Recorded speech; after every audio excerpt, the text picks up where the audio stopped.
Trending fabrics.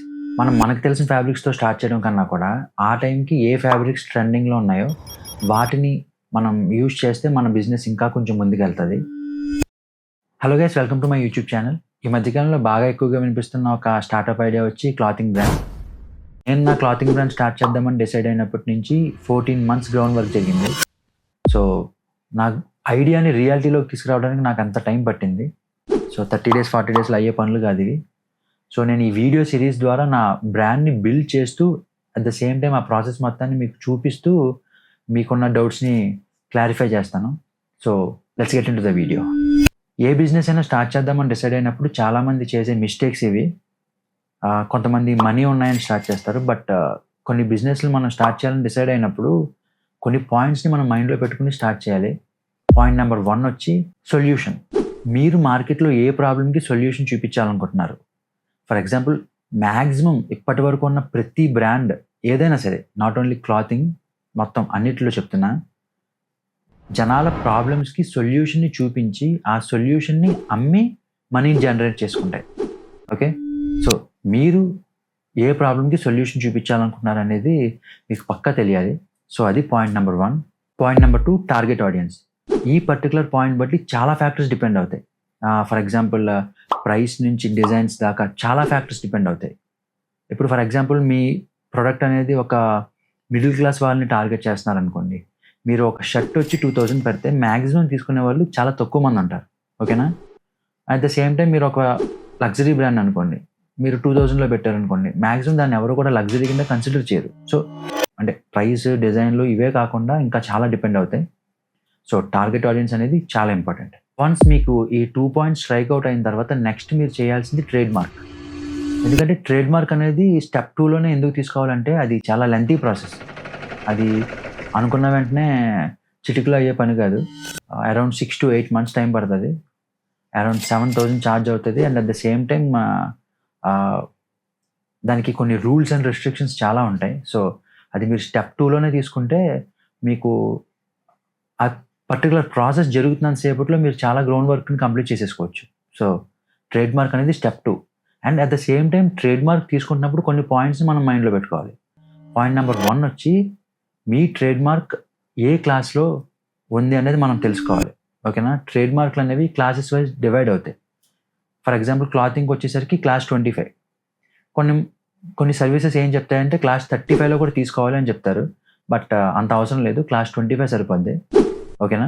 And point number 2, me trade mark name ఏదైతే ఉందో అది వేరే వాళ్ళు ఎవ్వరితోని మ్యాచ్ అవ్వకూడదు.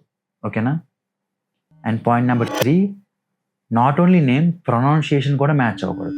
అంటే ఫర్ ఎగ్జాంపుల్, ఇప్పుడు నాకు బేసిక్స్ అనే నేమ్ ఇష్టం. ఓకేనా? నేను ఆ పేరుతో ట్రేడ్ మార్క్ తీసుకోలేను. నేను నేమ్‌ని మోడిఫై చేసి BASIX అని పెట్టాను అనుకోండి. ప్రొనౌన్సియేషన్‌లో బేసిక్స్ అని వస్తది. బట్ నేమ్ పరంగా వేరే. కానీ మ్యాక్సిమం ఏంటంటే అది రిజెక్ట్ అవుతది. ఎందుకంటే ప్రొనౌన్సియేషన్‌ని కూడా చూస్తారు ట్రేడ్ మార్క్‌లో. ఓకేనా? అండ్ పాయింట్ నెంబర్ 4 వచ్చి గ్రాఫికల్ లొకేషన్స్. మీ ట్రేడ్ మార్క్ నేమ్‌లో, అంటే మీ బ్రాండ్ నేమ్‌లో ఏరియా నేమ్స్ గానీ, ఒక ఊరు పేర్లు గానీ, ఒక కంట్రీ పేర్లు గానీ ఇంక్లూడ్ చేయకూడదు. ఓకే. ఒకవేళ ఇంక్లూడ్ చేస్తే దానికి ఒక టెయిల్‌ని యాడ్ చేయాలి. అంటే for example, Indian terrain, American swan, so ఆ టైప్‌లో. ఓకేనా? మీరు అలా టెయిల్‌ని యాడ్ చేస్తే మ్యాక్సిమం అంటే ట్రేడ్ మార్క్ మీకు వచ్చే ఛాన్సెస్ అయితే ఉంటాయి.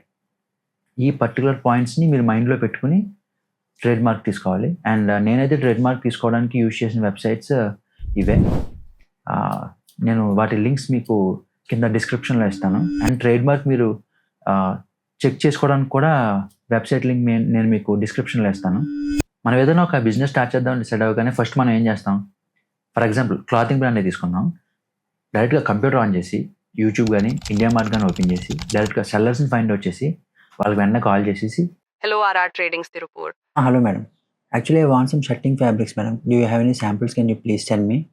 क्या फैब्रिक्स चाहिए, क्या डिजाइन्स में चाहिए, कितना GSM में चाहिए, कितना क्वांटिटी चाहिए? ఏదో తేడాగా ఉందేంటి? అంటే అది రే రామ్, జనరల్గా రోజు అందరూ ఉంటారు. ఎందుకంటే మనకి తెలిసిన ఫ్యాబ్రిక్స్ అనేవి చాలా తక్కువ.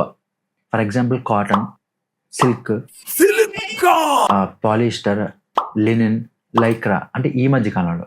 ఓకే, బట్ ఇంకా చాలా ఫ్యాబ్రిక్స్ ఉన్నాయి. ఫర్ ఎగ్జాంపుల్ యాండైడ్, ట్విల్, పాప్లిన్, గ్రిండాల్, పాప్కార్న్, టెక్స్చర్డ్, 4-వే లైక్రా, 2-వే లైక్రా, ఇంకా చాలా చాలా పెద్ద పెద్ద బండిల్ అది.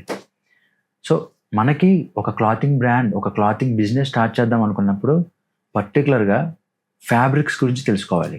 ట్రెండింగ్ ఫ్యాబ్రిక్స్, మనకు తెలిసిన ఫ్యాబ్రిక్స్తో స్టార్ట్ చేయడం కన్నా కూడా ఆ టైంకి ఏ ఫ్యాబ్రిక్స్ ట్రెండింగ్లో ఉన్నాయో వాటిని మనం యూజ్ చేస్తే మన బిజినెస్ ఇంకా కొంచెం ముందుకు వెళ్తుంది. సో ట్రెండింగ్ ఫ్యాబ్రిక్స్ అనేవి మనకి చాలా ఇంపార్టెంట్. నేను ఏ టిప్స్ అండ్ ట్రిక్స్ వాడి ట్రెండింగ్ ఫ్యాబ్రిక్స్ని ఫైండ్ అవుట్ చేశాను అనేది నెక్స్ట్ వీడియోలో చెప్తాను. ఎందుకంటే అది కొంచెం ఇన్డెప్త్గా, ఇన్ డీటెయిల్డ్గా వెళ్ళాలి, లెంతీ వీడియో అవుతుంది. సో అందుకని చెప్పి నెక్స్ట్ వీడియోలో డిస్కస్ చేద్దాం. ఇప్పటివరకు అయితే అంతే. మరిన్ని వీడియోస్ కోసం for more updates please do like, share and subscribe. మీకు ఏమైనా డౌట్స్ వస్తే కామెంట్ చేయండి, డెఫినెట్గా రిప్లై ఇస్తాను. ఓకే, ఉంటా, బాయ్.